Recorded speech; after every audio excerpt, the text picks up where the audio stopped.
मरा मरा मरा मरा मरा मरा मरा मरा मरा कहकर भी पार उतर गए।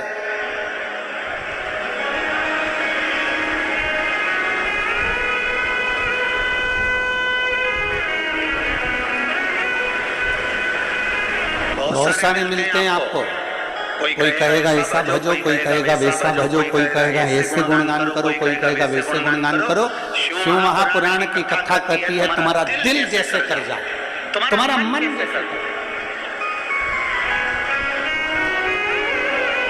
आप में से कई माताएं ऐसी बैठी है जो सावन के सोमवार का व्रत करती है। कौन कौन ने करा था सावन के सोमवार का व्रत? हमने भी करा था, हम भी उठे। ठीक है, आप लोगों ने व्रत किया ना। अब आप में से और हम में से कई माता बहन भाई ऐसे होंगे जो व्रत करे होंगे, तो उन्होंने एक टाइम फलाहार किया होगा, एक टाइम जम के बोलो भोजन किया होगा। आप में से कई लोग ऐसे होंगे जिन्होंने एक टाइम फलाहार करा तो दूसरे समय पर भी फलाहार किया होगा। आप में से कुछ लोग ऐसे होंगे जो एक टाइम केवल फलाहार करे होंगे, दूसरे समय कुछ भी नहीं। बोलो बोलो, सही है कि गलत? अब ईमानदारी से बोलना। आप में से कई लोग ऐसे होंगे जिन्होंने दिन भर कुछ भी नहीं खाया होगा, केवल एक गिलास दूध, एक फल और बाबा का प्रसाद लेकर और व्रत करेंगे। अब आप में से कई लोग ऐसे भी होंगे जिन्होंने दोनों समय भोजन करा होगा और सुबह नाश्ता भी किया होगा, दिन में पानी पूरी भी खाई होगी, शाम को थोड़ा भगर सब खाए।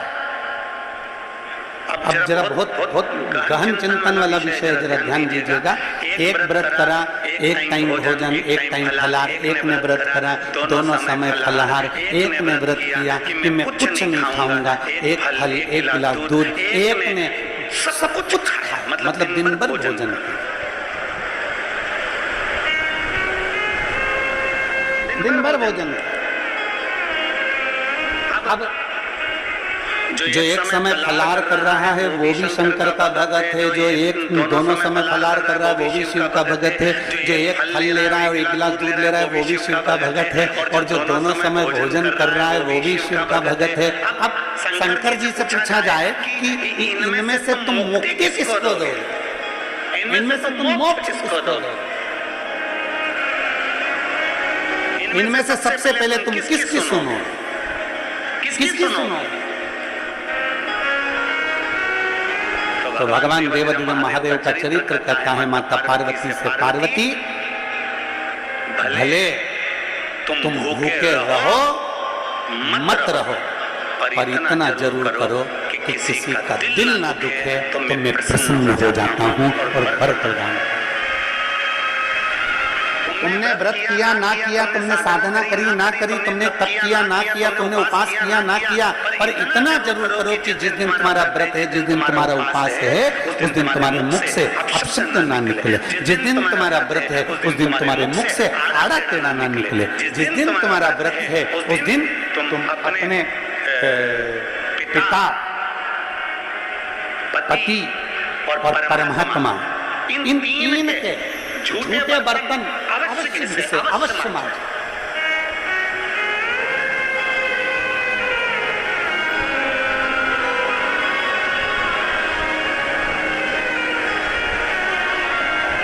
घर के सारे बर्तन मांजने वाली कोई आए वो मांजे मना नहीं है, पर 3 बर्तन अपने को खुद मांजना चाहिए। पहले नंबर पर पिता के झूठे बर्तन, दूसरे नंबर पर पति के झूठे बर्तन, और तीसरे नंबर पर परमात्मा के झूठे बर्तन हमें स्वयं मांजना चाहिए। हमें स्वयं इन 3 के बर्तन अगर दूसरे मांजते हैं तो आधे से ज्यादा वस्तु पर हक जो बर्तन मांजता उसका हो जाता है। अब तुम समझ लेना अच्छे से, हम इसको बहुत विस्तार से नहीं कहें। मालूम पड़े पिता के झूठे बर्तन अगर आप मांज रहे हो, पिता के सामने आप झूठे बर्तन उठा रहे हो, पिता के सामने आप बर्तन लेकर जा रहे हो, पिता के सामने आप उनके बर्तनों को मांज रहे हो, पिता के सामने आप उनके बर्तन उनके कमरे में उठाने जा रहे हो, पिता के सामने आप उनके झूठे बर्तन ले जाकर घिस रहे हो, मांज रहे हो, साफ कर रहे हो, तो पिता आपको देखेंगे तो उनके मन में आएगा मेरी बहू कितनी अच्छी है, देखो सारे बर्तन वो मांजने वाली मांजती है, पर मेरा झूठा बर्तन मेरी बहू मांजती है। तो पिता अपनी तिजोरी का माल निकाल के चुपचाप से ये मेरी बहू है, सारे बर्तन दूसरे मांजते हैं पर मेरी बहू मेरे बर्तन मांजती है, मेरी बहू मेरी सेवा करती है, मेरी बहू मेरी चाकरी करती है, मेरी बहू मेरे बर्तन घिसती है। दूसरे नंबर पर पति के बर्तन, पति ने जिस बर्तन में भोजन किया है उसका बर्तन मांजने वाला नहीं, उसके बर्तन पत्नी को मांजना चाहिए।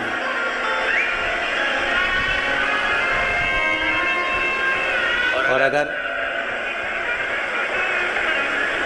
पति के झूठे बर्तन कोई दूसरा मांजने लगता है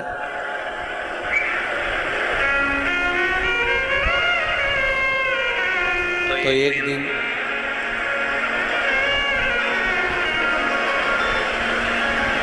सेठानी नौकरानी और नौकरानी सेठानी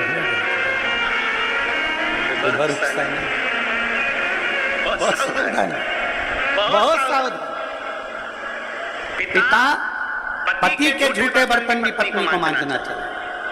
स्वामी के जब झूठे बर्तन मांजोगी पति की दृष्टि में आएगा सारे घर के बर्तन दूसरे मांजते हो पर मेरी पत्नी मेरे बर्तन मांजती है, मेरी पत्नी मेरे झूठे बर्तन उठाती है, मेरी पत्नी मेरे झूठे बर्तन संभालती है, मेरी पत्नी मेरे झूठे बर्तन उठाकर रखती है। मतलब उसकी दृष्टि में आपका भाव बढ़ता चले जाएगा। तो आपको जिस दिन तुम बोलो कि मुझे ये चाहिए, पति को याद आ जाएगा ये मेरी सेवा करती है, झूठे बर्तन से संभालती है, तो तुरंत साड़ी भी दिलाएगा, करवा चौथ की अंगूठी भी दिलाएगा। एक पिता, एक पति, और तीसरे नंबर पर बोलो, सब बोलो जमते जरा, परमात्मा।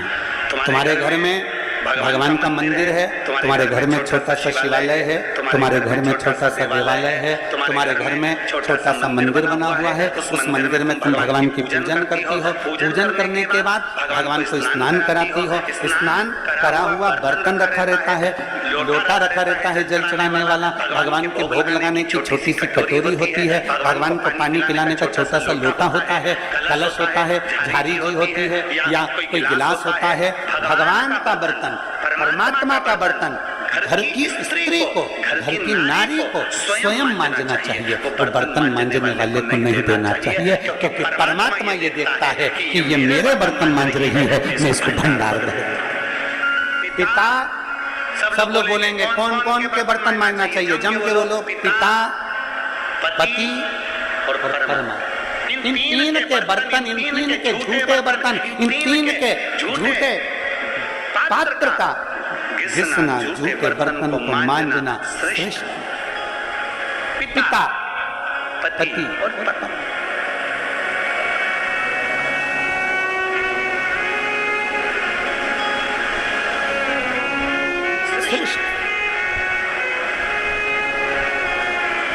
एक विश्वास अपने भीतर जागृत है, और जिस दिन शंभो शरीर मांगू घड़ी दुख काटो दया करी दर्शन शंभो शरणे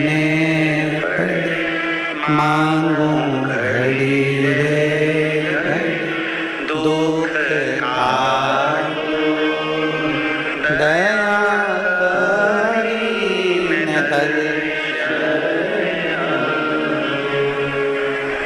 भगवान को प्राप्त करने के लिए मन, दिल, नम्र कर लो, और दूसरा है परमात्मा से कुछ प्राप्त करना है तो स्वयं समर्पण करो। कैसे भज रहे हो, किस तरह से भज रहे हो, कैसे स्मरण कर रहे हो, उससे मतलब नहीं है। भगवान ये नहीं देखता। भगवान से पूछा जाए कि जिसने व्रत दिन भर का रखा, जिसने कुछ नहीं खाया, जिसने पानी भी नहीं किया, जिसने दोनों टाइम भोजन किया, जिसने एक समय फलाहार किया, एक समय भोजन किया, आप किसकी सुनते हो?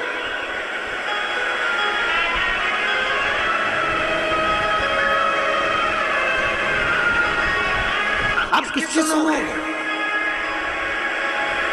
भगवान शिव कहते हैं, तब भगवान शंकर कहते हैं, शिव माता पार्वती जी से कहते हैं, पार्वती जो किसी का दिल ना दुखा,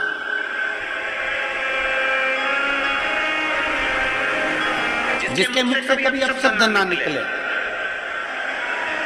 कोई बहुत बड़े ओहदे पर बैठ गया ना, बहुत बड़े पद पर बैठ जाए, बहुत बड़ा उसको मठाधीश पीठाधीश बनकर बैठ जाए, कोई बहुत बड़ा संत साधु बनकर बैठ जाए, कोई बहुत बड़ा तपस्वी बनकर बैठ जाए, कोई बहुत बड़ा कथाकार बनकर बैठ जाए, कोई बहुत बड़ा साधक बनकर बैठ जाए, और उसके मुख से यदि अपशब्द निकल रहा है तो समझ लेना कि उसका बहुत बड़ा बनना बेकार है, उसका बहुत बड़ा बनना श्रेष्ठ नहीं।